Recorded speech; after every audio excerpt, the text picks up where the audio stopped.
आध्यात्मिक और दिव्य जीवনের चर्चाয় আমি শ্রীমতী লিলি বিশ্বাস আজ উপস্থিত হয়েছি শ্রীমদ্ ভাগবত মহাপুরাণ থেকে পাঠ নিবেদন করব। প্রথমে প্রণাম মন্ত্র। ওং নমো ব্রহ্মণ্য দেবায় গো ব্রাহ্মণ্য হিতায় চ জগদ্হিতায় কৃষ্ণায় গোবিন্দায় নমো নমঃ। হে কৃষ্ণ করুণা সিন্ধু দীনবন্ধু জগৎপতে গোপেশ গোপিকার কান্ত রাধাকান্ত নমস্তুতে। ওং নমো ভগবতে বাসুদেবায় নমঃ। প্রথম স্কন্দ ষষ্ঠ অধ্যায় থেকে পাঠ নিবেদন করছি। সুত বললেন, হে শৌনক, দেবর্ষি নারদের জন্ম ও সাধনার কাহিনী শুনে সত্যবতী নন্দন ভগবান বেদব্যাস তাকে আবার প্রশ্ন করলেন। ব্যাসদেব বললেন, হে দেবর্ষি, আপনার সেই তত্ত্ব উপদেশক ব্রাহ্মণগণ চলে যাওয়ার পর আপনি কি করলেন? সে সময় তো আপনি খুবই ছোট ছিলেন। হে ব্রহ্মানন্দন, পরবর্তী জীবন আপনি কিভাবে অতিবাহিত করেছিলেন এবং মৃত্যুকাল উপস্থিত হলে কিভাবেই বা আপনি দেহত্যাগ করলেন? হে মুনিসত্তম, কাল তো সব কিছু নষ্ট করে দেয়, কিন্তু সেই কাল আপনার এই পূর্ব জন্মের স্মৃতি কেন নষ্ট করতে পারেনি? নারদ বললেন, আমার তত্ত্ব উপদেশকগণ যখন চলে গেলেন তখন এইভাবে আমরা জীবন অতিবাহিত করলাম। যদিও সে সময় আমার বয়স অতি অল্পই ছিল। আমার মায়ের আমি একমাত্র পুত্র ছিলাম। একে তো তিনি ছিলেন স্ত্রী জাতি, দ্বিতীয়ত বুদ্ধিহীনা এবং তৃতীয়ত দাসী। আমার মা ছাড়া আর কেউ ছিল না। আমাকে তিনি স্নেহপাশে বেঁধে রেখেছিলেন। তিনি আমার ভরণ পোষণের চিন্তা তো খুবই করতেন, কিন্তু স্বাধীনতা না থাকায় কিছুই করতে পারতেন না। পুতুল নাচের কাঠের পুতুল যেমন ব্যক্তির ইচ্ছা মতো নাচে, সেই রকমই সমস্ত বিশ্ব সংসার এই ঈশ্বরেরই অধীন। আমিও আমার মায়ের স্নেহ বন্ধনে বাধা পড়ে সেই ব্রাহ্মণের বাড়িতেই বাস করছিলাম। আমার তখন 5 বৎসর বয়স। দিক, দেশ এবং কাল সম্বন্ধে আমার কোনো ধারণাই ছিল না। একদিনের কথা, আমার মা গো দহনের জন্য রাত থাকতে বাইরে গেলেন। পথে দৈবাৎ এক পদাহত সর্প আমার সেই দুর্ভাগিনী মাকে দংশন করল। সেই সাপের আর দোষ কী? কারণ কালই তো তাকে পাঠিয়েছিল। আমি মনে বুঝলাম যে ভক্তের কল্যাণকামী ভগবানের এও এক অনুগ্রহই বটে। এরপর আমি উত্তর দিকে যাত্রা করলাম। সেই পথে চলতে চলতে বহু সুসমৃদ্ধ জনপদ, নগর, গ্রাম, গোপনিবাস, রত্নাদির খনি, কৃষক গ্রাম, নদী এবং পর্বত, নিকটস্থ গ্রাম, পুষ্পবাটিকা, বন, উপবন এবং রং বেরঙের ধাতু শোভিত পর্বতশ্রেণী দেখতে পেলাম। কোথাও কোথাও হাতিদের ভেঙে দেওয়া ডালপালা সমেত জংলি গাছ দেখা গেল। শীতল জলে পূর্ণ জলাশয়ের মধ্যে দেবকার্যে ব্যবহারযোগ্য পদ্মফুল সুশোভিত ছিল। তার চারিদিকে নানাবিধ মধুর কণ্ঠ পাখিদের কলতানে প্রণোদিত ভ্রমরেরা ইতস্তত বিচরণ করছিল। এইসব দেখতে দেখতে আমি এগিয়ে চললাম। আমি একাই ছিলাম। এই বিশাল পথ অতিক্রম করার পর আমি একটি ঘোর জঙ্গল দেখতে পেলাম। সেই জঙ্গল নল, বেনু, শর, গুল্ম, কুশ ও কীচকে আকীর্ণ ছিল।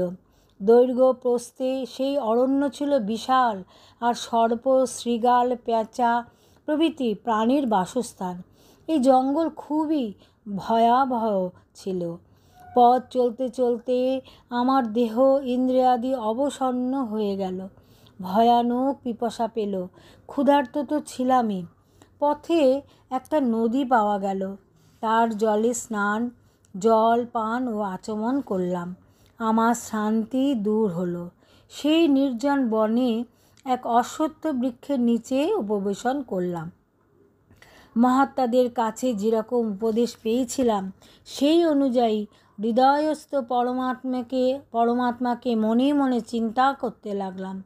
হরি ভক্তি ভাবিত চিত্তে তার চরণ কমল ধ্যান করতে করতে ভগবত দর্শনের তীব্র লালসাজনিত উৎকণ্ঠায় আমার দুচোখ ভরে জল এলো এবং ধীরে ধীরে শ্রী ভগবান আমার হৃদয়ে আবির্ভূত হলেন। হে মুনি, সেই সময়ে প্রেম অতিশয্যে আমার শরীর রোমাঞ্চিত হলো, হৃদয় শান্ত ও শীতল হয়ে উঠল। সেই আনন্দ সাগরে আমি এমনভাবে মগ্ন হয়ে গেলাম যে উপাস্য উপাসকের কোনো পার্থক্য মনে রইল না। ভগবানের সেই অনির্বচনীয় রূপ সর্বশোকের বিনাশক মনোভীষ্টপ্রদ ছিল। সহসা সেই মূর্তি হারিয়ে গেল। আমি বিহ্বল হয়ে পড়লাম এবং অন্য মনস্কের মতো আসন থেকে উঠে দাঁড়ালাম। আমি আবার সেই স্বরূপের দর্শন আকাঙ্ক্ষা করলাম, কিন্তু মনকে হৃদয় কমলে সমাহিত করে বারবার চেষ্টা করেও তা আর দেখতে পেলাম না। আমি অতৃপ্তিতে কাতর হয়ে পড়লাম। জনশূন্য অরণ্যে আমাকে বারে বারে প্রযত্ন করতে দেখে অবাং মনসগোচর স্বয়ং ভগবান গম্ভীর অথচ মধুর বাক্যে আমার শোক প্রশমনার্থে বললেন, বৎস নারদ, দুঃখের বিষয় এই যে দেহে তুমি আমাকে আর দেখতে পাবে না। যাদের বাসনা কামনায় পূর্ণ নিবৃত্তি না হয়েছে সেই অপরিপক্ক যোগীদের পক্ষে আমার দর্শন অতীব দুর্লভ। হে নিষ্পাপ বালক, তোমার হৃদয়ে আমাকে পাওয়ার ইচ্ছা জাগ্রত করার জন্যই আমি একবারের জন্য তোমাকে আমার এই রূপের ঝলক মাত্র দেখালাম। আমাকে লাভ করতে ইচ্ছুক সাধক ধীরে ধীরে হৃদয়গত রাগ দেশাদি সকল পরিত্যাগ করে। অল্পকাল সাধু সেবাতেই তোমার চিত্তবৃত্তি আমাতে দৃঢ়ভাবে প্রতিষ্ঠিত হয়েছে। এবার তুমি এই প্রাকৃত মলিন পাঞ্চভৌতিক দেহ ত্যাগ করে আমার পার্শ্বদ হবে। আমাতে নিবিষ্ট তোমার এই চিত্তবৃত্তি কখনো কোনোভাবেই আর বিচ্যুত হবে না। সৃষ্টি বিলয় প্রাপ্ত হলেও আমার কৃপায় তোমার এই সাধক দেহের স্মৃতি কখনো বিলুপ্ত হবে না। আকাশ সদৃশ্য অব্যক্ত সর্বশক্তিমান পরমাত্মা এই কথা বলে বিরত হলেন। তারই কৃপা অনুভব করে আমি সেই মহৎ থেকে মহত্তম শ্রী ভগবানের চরণে মাথা নত করে তাঁর উদ্দেশ্যে প্রণাম জানালাম। সেই থেকে সমস্ত লজ্জা সংকোচ পরিত্যাগ করে ভগবানের অতি অপূর্ব রহস্যময় ও মঙ্গলময় মধুর নাম আর তার লীলা সকল কীর্তন ও স্মরণ করতে লাগলাম। মদ মাৎসর্য আসক্তি এসব আমার আগেই নিবৃত্তি হয়েছিল। এখন আমি মহা আনন্দে কবে আমি সেই অধিকার পাব এই অপেক্ষায় পৃথিবীতে তীর্থে তীর্থে ভ্রমণ করতে লাগলাম। আজকে শ্রীমদ্ ভাগবত মহাপুরাণ থেকে পাঠ নিবেদন করে আমি নিজে সমৃদ্ধ হলাম, আপ্লুত হলাম এবং যারা ভক্তমণ্ডলী এই ভাগবত মহাপুরাণ শ্রবণ করবেন তাদের অন্তরও শুদ্ধ হবে, সমৃদ্ধ হবে, আপ্লুত হবে, এই কামনা ভগবানের চরণে আমরা সকলে মিলে করব। এবং আজকে পাঠ এই পর্যন্ত। সকলে ভালো থাকবেন, সকলকে ভালো রাখবেন। সকলের জন্য আমার রইল অন্তরে শ্রদ্ধা, শুভেচ্ছা।